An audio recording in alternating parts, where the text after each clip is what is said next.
It is our pleasure to introduce our next speaker, Mr. Wim Koenig. He is from Belgium. He is the Partnership Coordinator of EVA, or Ethical Vegetarian Alternative, a Belgian organization promoting a healthy vegetarian lifestyle in a positive and appetizing way since the year 2000.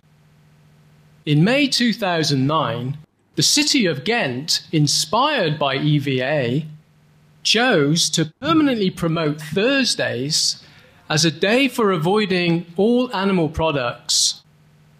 Many cities around the world are following this example, with Sao Paulo in Brazil being the biggest one so far. Wow, how amazing is that?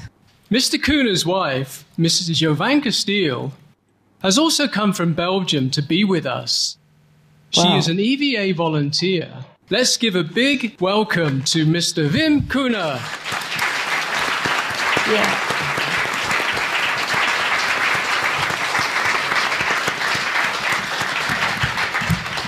Thank you very much. Thank you. Thank you. Hello, Supreme Master CHINGHAI. Hello there.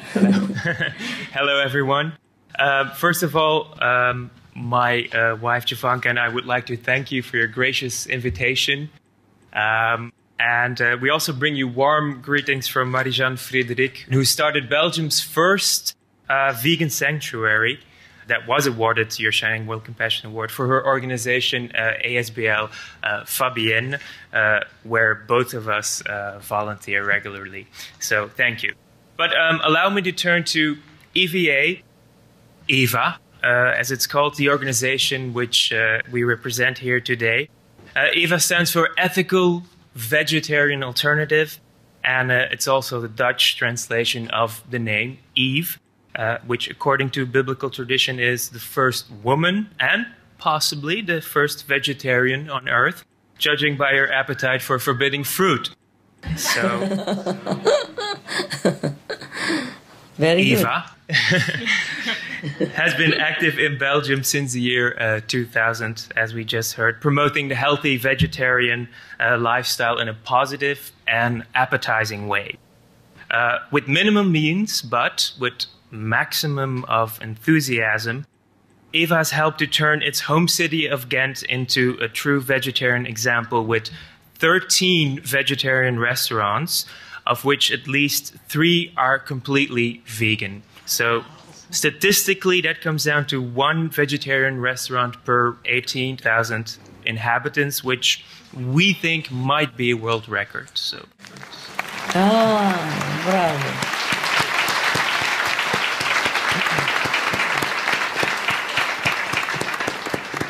You are all awarded from my heart. Thank you. It was just a symbolic, maybe for the head of the organization, but all the members are, of course, appreciated, yes, appreciated and grateful and awarded, yes? Thank you.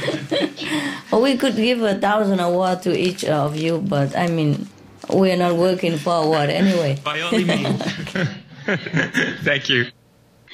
The man has been already addressed, but in 2008, we were able to invite Mr. Rashandar Pachauri, who is a Nobel laureate and the IPCC chairman, to Ghent, and we convinced him for the very first time to devote an entire talk to the effects of meat and meat production on climate change. Bravo.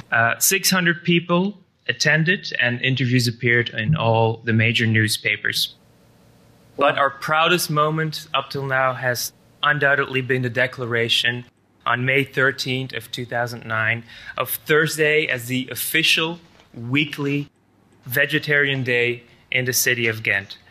The rationale behind this is that if every woman, man and child in Ghent stops eating meat or fish 1 day a week, the impact on the climate will be massive, comparable to, let's say, taking 20,000 cars off the streets of Ghent every day of the week.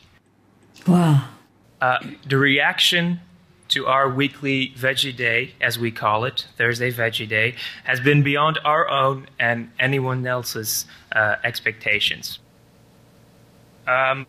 interviews with the BBC, The Guardian, Time Magazine, Japanese, Russian, German, Italian, French, and Dutch TV specials, and most importantly, appreciation from people all over the world for this initiative, and more questions by phone and email than we could ever possibly answer.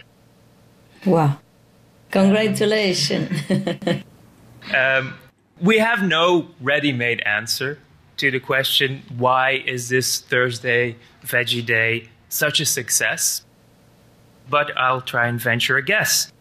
First of all, our tone is always positive. We do not judge people for eating meat, but we encourage them to sample, to taste, eat, and keep eating vegetarian food. Which brings me to the fact that no one is ever forced to eat vegetarian. We can only stimulate people's awareness.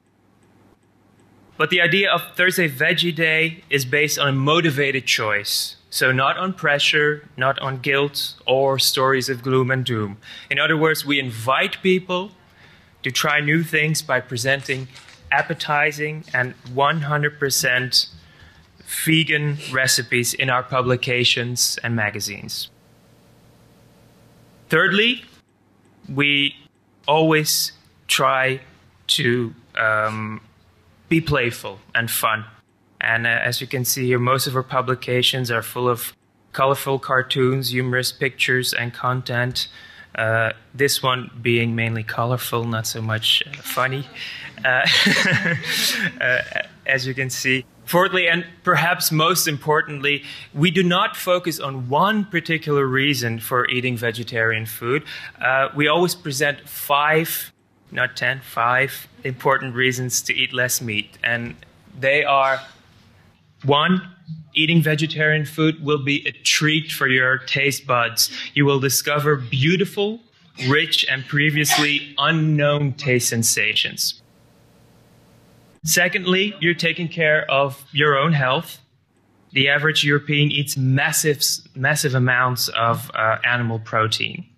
And replacing these partly or completely by vegetable proteins will help you get fitter and helps you to prevent physical problems like heart disease, high cholesterol, etc. Thirdly, you're saving the planet. As we've heard today, meat production is, after energy, the second biggest cause of global warming, an even bigger contributor to global warming than transportation. And according to the FAO, Food and Agricultural Organization, it's in the top 2 or 3 causes, as Supreme Master has already said, of every major environmental problem. Fourthly, you're helping other people. For 1 kilogram of beef, you need 7 to 8 kilograms of grain and 15,000 liters of water. And if we use these resources to feed people, more people in the third world would have sufficient food and access to clean water. And fifthly, the fifth reason we present, very simple, you save animals. Because an average person in Belgium eats over 1,800 animals during their lifetime. That's 891 chickens, 42 pigs, 5 cows, 789 fish, 7 sheep, 43 turkeys, and 24 rabbits and other so-called game meats. Now, probably everyone on this planet can be convinced to diminish his or her meat intake when they're presented with one or all of these 5 reasons. Now, a lot of people here and elsewhere are keen to find out the secret to our little success. How did we do it? And is there a magical Eva formula? I'm glad to reveal to you that there's no secret and that the magic formula is simply consists of hard work, a positive outlook on life, and a bunch of dedicated staff and volunteers who have one thing in common: they're willing to give up a bit or a whole lot of spare time for a wonderful and worthy cause. Now, how did we do all this? This is how we went about it. In 2008, we started with publishing a small booklet, Donderdag Veggie Dag, Thursday Veggie Day. It's a guide for people who want to try and have one vegetarian day a week. So our original 20,000 copies were supposed to last for 2 years, but thanks to the huge success of Thursday Veggie Day, we recently ordered 30,000 more copies. Wow. Our most important task was then to convince restaurants to become more vegetarian and to add more vegetarian options to their menus. At this moment, I'm very proud to say that in our small town of 240,000 inhabitants, more than 100 restaurants, diners, and snack bars offer at least one wholesome and nice-tasting vegetarian meal on their menu. Wow. And with all those places, thank you.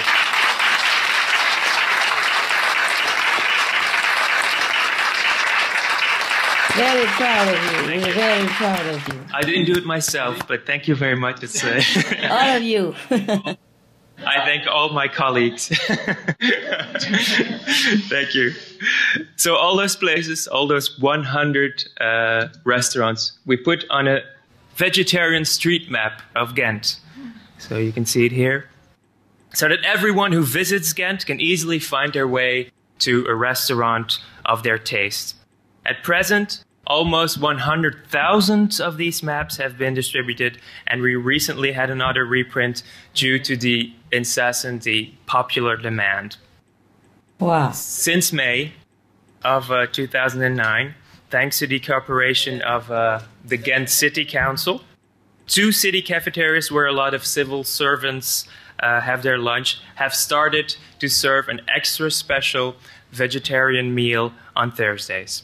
And from October 1st, 2009, World Vegetarian Day onwards, the children's lunch in Ghent's 35 city schools will be vegetarian every Thursday.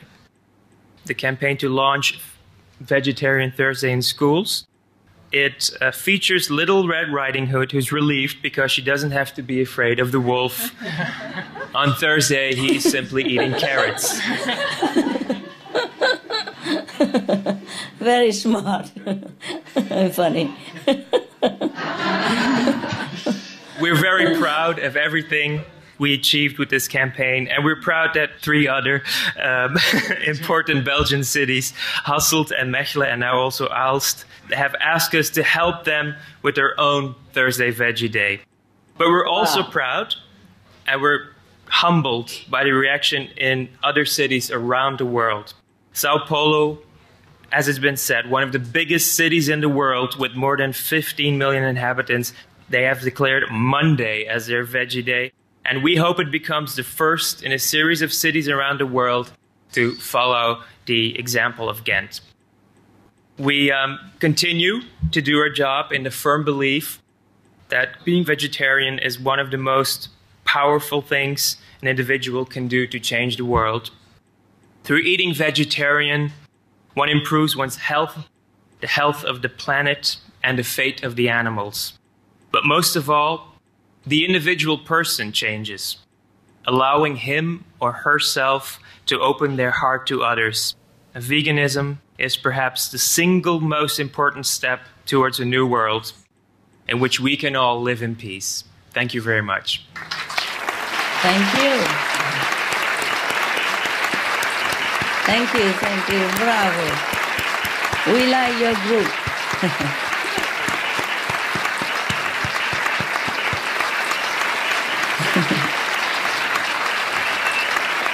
Bravo, bravo. Thank you. Thank you very much. We have also a question for you. Oh, please. As a small organization, we've accomplished more than we could dream of in such a short amount of time. That's right. And as I've said, we rely on a positive attitude, creativity, a lot of volunteers. But our organization, with a small staff of only 5 people, is under intense pressure to help and advise more people and organizations than it can realistically handle. What do you think we can do to further develop our organization and spread our message to an increasingly larger audience? Oh, you ask me. I was going to join your group, but now you ask me.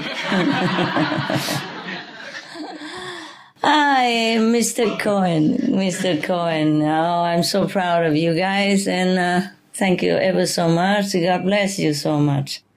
When there is a will, there is a way, Mr. Koinen. I hope your group are doing fine under pressure. Although I can imagine how heavy a burden it is now. Success is a burden.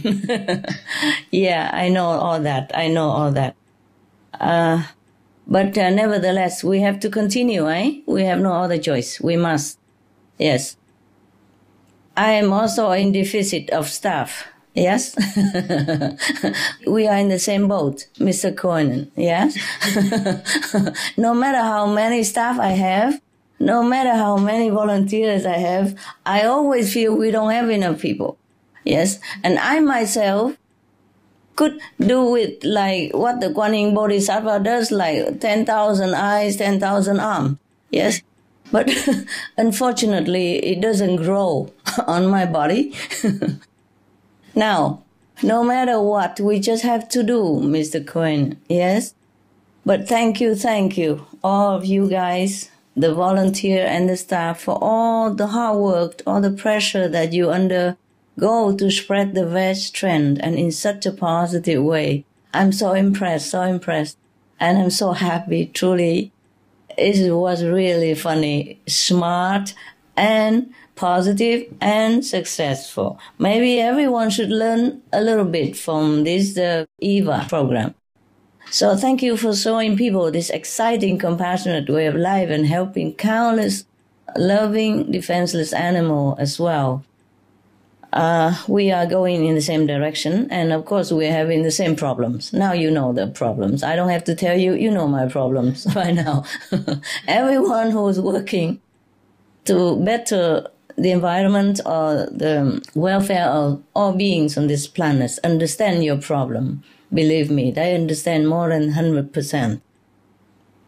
Whatever it is, we have to do it. Yes, but your organization does excellent work anyway. No wonder you are inundated with requests from all over for your advice and services. Same with us. I wish I could go shake hands to everyone that asks me questions and encourage us or, support us and hug them in person. But this is impossible. Even God comes down here, He couldn't do it. That's why we have to do it, huh? Yes. He gave us the push, the power, and the mean, and the ways, somehow. And then we will do it. And you will just pray. Yes, I like your group very much. Whatever it is, yeah? I really like your group, the way you do it. It's wonderful. I like your group so much. I guess we just have to do our best, huh? As they say, from small beginning come great things. Many, many small little groups with great ideal have been in the historical record, yes, of success.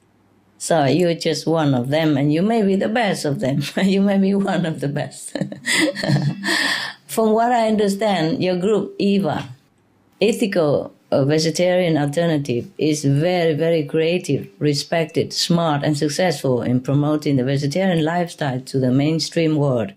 And you are smart, because you make a smaller goal, achievable goal, like one day a week.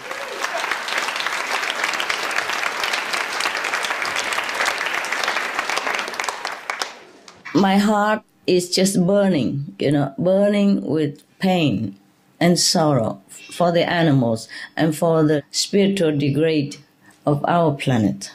I don't know how to advise you because I'm also in the same situation. Namely, we're always short of staff, we're always short of volunteer, we're always short of time, and the world always changes too slow for my patience. But we just have to accept whatever we can do. And we do the priority. And we do the most urgent task first. And we do what we can, the best first. And from there, it's the stepping stones for us to go further. I'm sure you and your staff know what it is to do. The entire world now at least knows about your Thursday Veggie campaign. Everybody knows. And that is really a very, very encouraging sign and a motivation for everybody, you know? Yes. Now it is even made into an official program for the city of Ghent. It's a shining, small example, like a lamp that lit the whole room up. Yes? No matter how dark it has been for 1,000 years, just one lamp, it will lit up. And then slowly the more rooms will be lit up. Just like you have mentioned, some more cities already beginning to ask for your help to start the same Thursday veggie program. So you can ask our association member in where your country is, yes, if they can help you in any way, okay? Yes, we are doing our best also, but if we have more chance to help you, we would be willing to. Please continue, no matter how hard it is, and please pray every minute that you have a chance. Please pray, because this is a power that can help you to overcome all the difficulty and the setback and the physical exhaustion also. Yes? Praying. Yes, praying or meditation is the same kind of contemplation that will help us to walk forward. Yes, with more inner strength. Yes, and outer radiance that convince others. Yes, and it will radiate love from your conviction and your good-hearted intention. I am so happy that even the city council and the deputy mayor are supported by celebrities and well publicized by international media. Even in BBC, in UK and CNN and the Time in North America. My God, wow. Other cities in Belgium and groups in Germany, UK, etc., etc. They approach you to find out how you did it. I'm so happy. I'm so happy for you. My God, God bless you so much. God planted you there. God sent you here to do this work. So we just have to do it, whether we are short or long of staff, huh? Thank you so much. You'll be very busy already, and you still take time to come here to share your opinions and encouragement with us. You are just wonderful. I love you so much. I love you, your group. I love all of you, the volunteer and everybody. That's all I can say. Get more volunteers, grab them on the street to restaurant, whatever you can. Try. Okay? Thank you. Yes. We do what we can. Okay? And all my love to you. All of you. Thank you very much. Thank you. Bless you. Bless.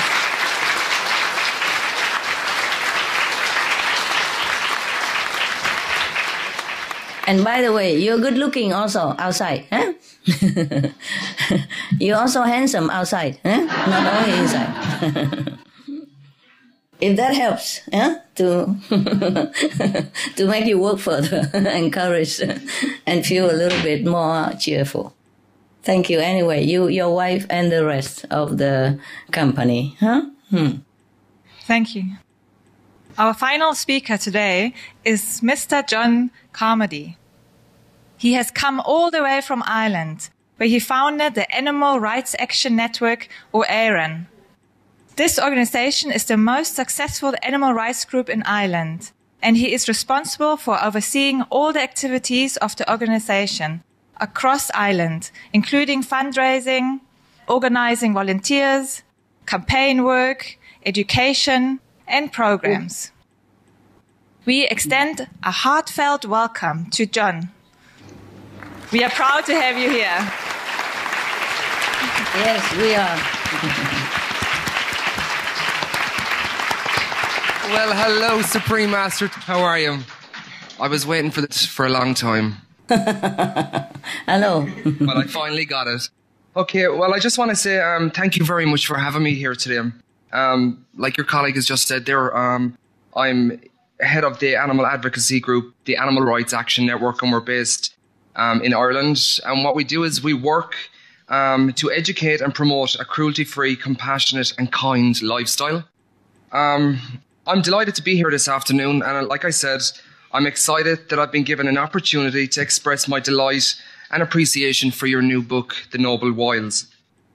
When I first learned about your book launch, I immediately jumped at the opportunity to come here today, not only to talk about all the wonderful work your organisation is truly doing, but also to the work your organisation is doing across the globe to help animals, promote veganism and to reverse the danger of climate change.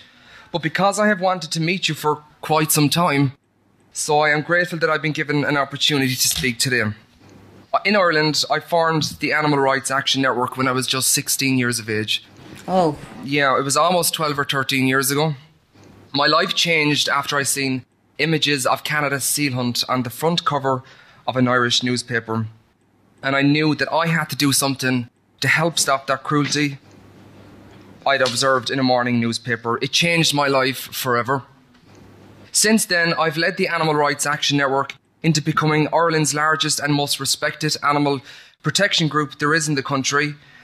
From the beginning, Aaron has had an enormous amount of positive achievements in Ireland. Just recently, we've convinced one of the top department stores in the country to go for free. And we also helped to persuade the Irish government to support the EU trade ban on the Canadian seal products into Europe, which was a huge achievement. And more good news for you as well, Master CHINGHAI, is that Ireland has just recently said that they're going to ban fur farming in Ireland within 3 years. And stag hunting is also going to be banned too, which is a huge, huge achievement. Indeed, indeed. Congratulations. Really good. Very happy to know. One of our priorities Aaron focuses on, we also reach out to children and students nationwide, educating them about cruelty and critical situations facing animals today. And of course, helping them to know that there is a kinder, more compassionate way of living. And thankfully, we are seeing a genuine, huge change in attitudes in Irish people. Already, we are seeing a large increase in the amount of people being vegetarian in Ireland, and those who were already vegetarian are now opting for the vegan diet. Our organisation is also seeing a change in the way people view animals.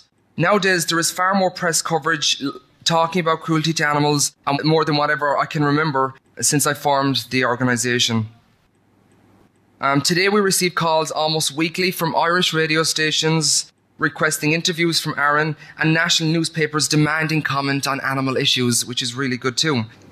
This is just a snapshot of what's really happening.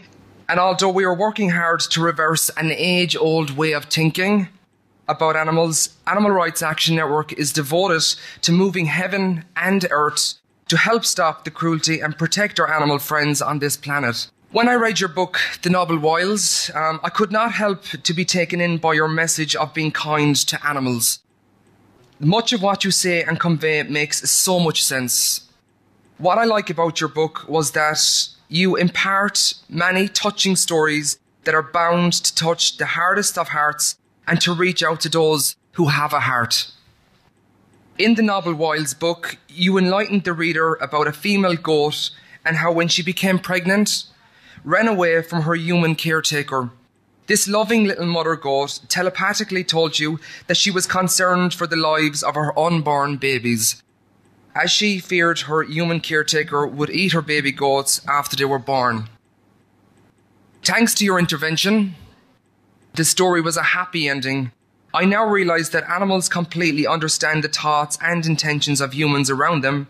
Your book makes sense and makes the case that we as humans should end our view that animals are nothing more than commodities and start realising that they are just like us, capable of feeling pain, fear, suffering, loneliness, sadness and joy. It was great to see the pictures of animal families living their lives in peace and tranquility, which always led me to ask a question: what do animals really want? And I think my answer is they just want to be left alone. Yeah. For me, I believe that animals have nothing but their lives and their skins, and even at that, there are people out there who want to take those from them. But your book truly did bring me comfort whilst reading it. I received a great sense of peace reading your touching stories. I was taken in by the beautiful pictures of animals who share our planet. I've no doubt that anyone who reads this book will find it hard to put down. Here I am today, lucky enough to tell you all how grateful I am for all the work your great organisation contributes across the country. I have been lucky to see firsthand how devoted and hardworking Supreme Master your Irish Centre really and truly is.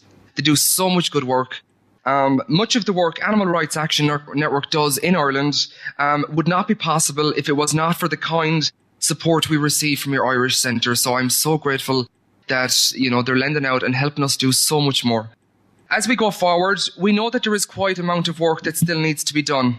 In the coming weeks, we got the Copenhagen Climate Change Conference, which will generally give world leaders a real chance to make positive change to help the climate.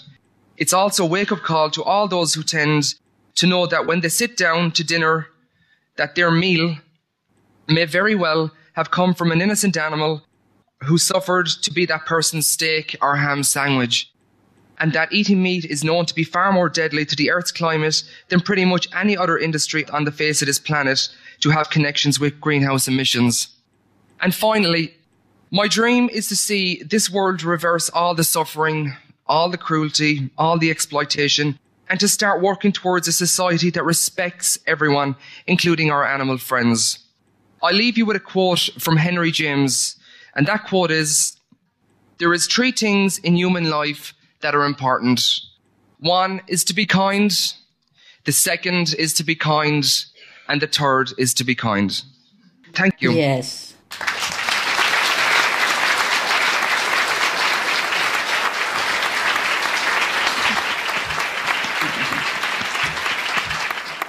I've got just 2 questions here for you two. One is, do you think the Copenhagen Climate Change Conference that is coming up will make it a priority to stop the destruction of the world's tropical forests, which in turn can help climate change? And secondly, in terms of the world being vegan or vegetarian and the importance of such, what do you think will most inspire or encourage people across the country to adopt this important diet in order to avert a global crisis? Yes. Yes, Mr. Kamodi, thanks for coming. And thanks for sharing with us all this positive change in your great country. Ireland seemed to be the first in many things, huh? Yes. Even stop smoking. Yes. In the first in a record of organic farming, etc. Huh? You see, it does have an effect. All your effort, yes. And just now, Mr. KIionN and his wife has reported to us about their success, Eva, in Ghent City. Because right after the Ghent City declare Thursday is meat-free day, for example, then many other also starting similar meatless programs like Sao Paulo, Brazil, and the mayors of many cities like Hsinchu of Taiwan, Santiago, Philippines are encouraging their citizens to be veg for the planet. We also have the famous vegetarian celebrities using their fame and name to promote the compassionate way of life. And according to my inner meditative knowledge, we have at least more than 40% of the world population now are vegetarian or vegan. I mean, less cruelty, yes? Let me think.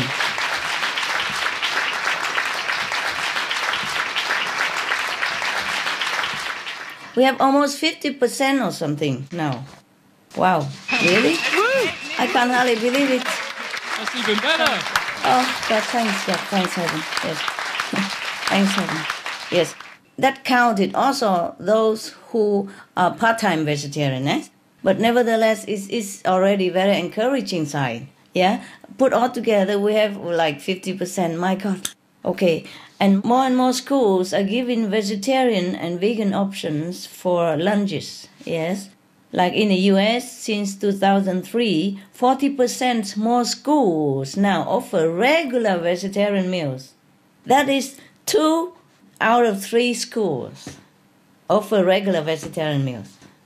Isn't that a good sign, yeah? That's great. It is great. But of course, it's not enough to save the planet, no? Of course, it's not enough. Nevertheless, we continue, okay? We continue and pray. And regarding your question, I also wish that the leaders of the world at Copenhagen will really make it clear this time what is the priority and what is the most urgent decision to make. and what is really not. So I really pray all the divine power to enlighten them, to wake them up, because we need them to make good decisions to save our planet. Truly, the planet also is in their hand. They are that powerful. I hope they do realize the power they possess, and I hope they realize the consequences of not using that power for a noble cause, because that will be a disaster for them in thousands or millions of years to come. Because of the law of as you sow, so shall you reap. Because of the law of cause and retribution. Because of the law of karma. You are right, sir. Saving the world's tropical forest, the lungs of the earth, is one of the very important priorities. Because when the tropical rainforests are destroyed, there are many frightening side effects.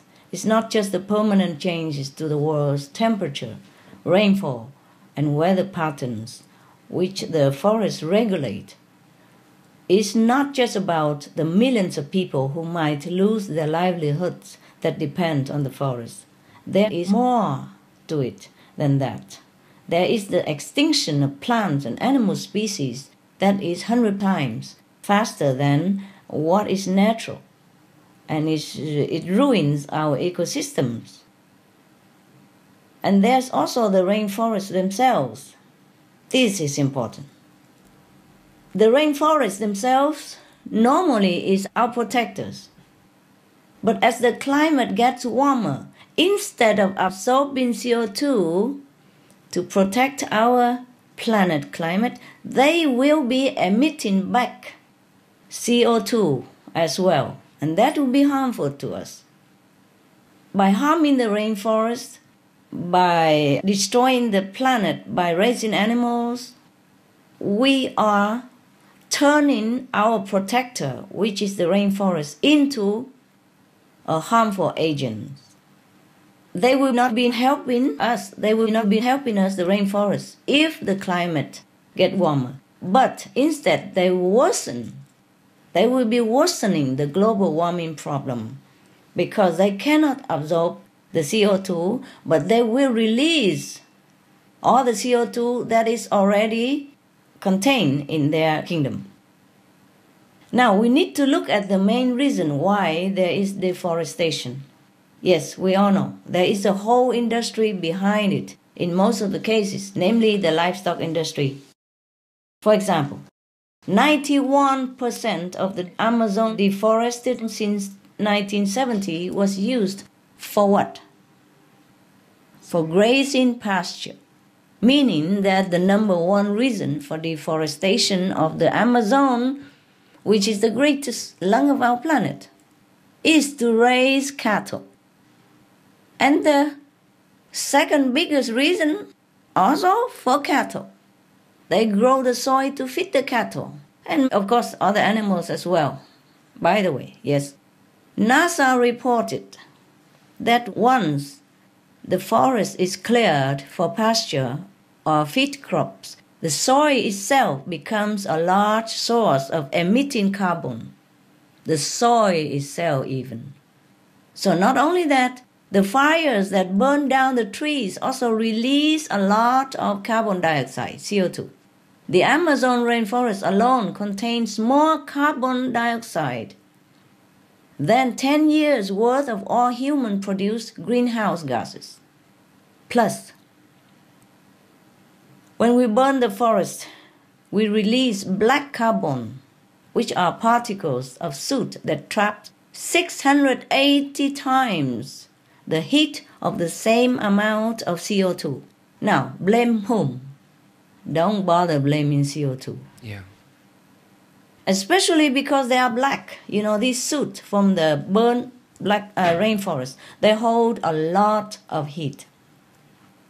According to researchers in Brazil, 60% of the black carbon measured at the Antarctic Peninsula came from burning the rainforest in Brazil for livestock raising. So we have to put the blame, the finger on the right spot. Yeah? I hope the Copenhagen leaders understand where to put their finger, not just talking around the subject and try to avoid the burning spot, which is livestock raising, which is animal production. Animals industry are number one killer of all killers on this planet. Forget about the war, forget terrorism. They are just small numbers compared to meat industry. Meat industry is the number one killer, is the number one murderer, and the legal murderer. And we endorse it. We accept it. This is all our wrongdoing, is all our fault. If the planet is to be gone forever, we cannot blame anything else, anyone else except ourselves. If we don't do anything at all to change this, see? Okay, furthermore, it's not only the Amazon. NASA states that the single biggest direct cause of tropical deforestation is livestock raising land. The livestock sector is the single largest human use of land. We have only 30% of land that cover the earth. The rest is 70% is water, yes? It's ocean. We have only 30% of land. And of that precious 30%, 1/3 of it is used not for our true survival, but for livestock pasture or growing tons of grains for animal feed, or to produce a few pieces of meat and you swallow it in 2 seconds. And that few seconds will bring you tons of sickness, disease, and suffering, sorrow for yourself also. Even if we don't have compassion for the animals, please do have compassion for ourselves. Do not eat poison and continue to suffer more in the hospital with all kind of treatment related to it. In fact, we are losing 55 square meters of rainforest for every beef hamburger patty. Every little beef hamburger patty that costs 55 square meters.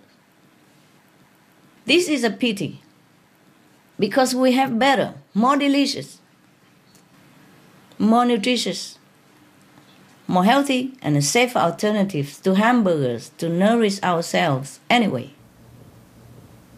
How can we, as very intelligent human beings, do this to ourselves? Not to talk about the cruelty that we committed to animals, which degrade us to this level. I am so sorry to have offended you. But I also take responsibility as a human being here on this planet for this, for all the things that I have not known before, for all the things that I am doing with you, I have been doing with you in this respect. So please do forgive me for being straight, honest, and just a fact, okay? This is not to mention that besides destroying our precious forest, livestock farms also contaminate or even completely kill our water systems. They degrade once a fertile soil, they destroy our biodiversity, and they release vast amounts of extremely dangerous methane and nitrous oxide. And what you call that hydrogen sulfide as well, yeah? Which are heating up the planet now 100 times, 300 times more than carbon dioxide. So please keep your airplane, keep your car, keep your train, keep your ship, and leave them alone for the time being. Just take out the meat from our diet